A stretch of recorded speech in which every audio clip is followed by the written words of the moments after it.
the White House has decided to waive executive privilege for 9 aides to Joseph Biden, allowing them to be questioned as part of a congressional investigation into the mental fitness of the former president.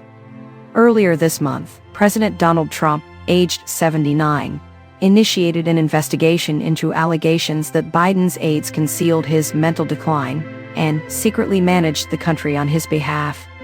This marks the 4th Republican-led investigation into Biden, aged 82, who remains a primary target for the GOP nearly 6 months after leaving office.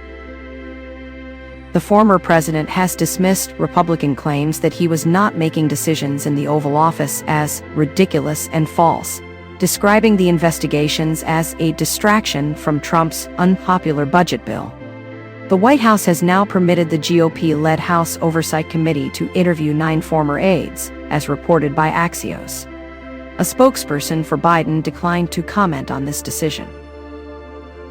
Typically, private conversations between aides and the president are protected under the doctrine of executive privilege, which grants the president the authority to withhold certain information from Congress and the courts to ensure that presidents and their advisors can discuss issues freely.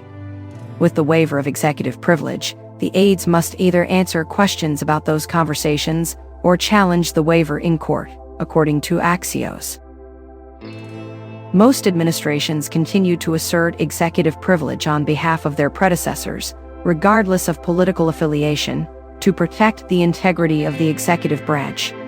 However, in late 2021, the Biden White House waived executive privilege for former Trump aides who were under congressional investigation for their roles in the January 6 Capitol riot. Trump's deputy White House counsel has sent a letter to one of Biden's former advisors, Neera Tanden, stating that President Trump has determined that an assertion of executive privilege is not in the national interest, as reported by Axios. The letter referenced the practice established under the Biden administration concerning executive privilege and used language similar to that used by the Biden White House in 2021. Mark J. Rosal, dean of George Mason University's School of Policy and Government and an expert on executive privilege, suggested to Axios that this could be seen as somewhat vindictive.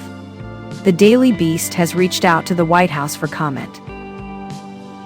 4 former staffers, including Tanden, have already agreed to testify under oath in closed-door interviews with the House Oversight Committee.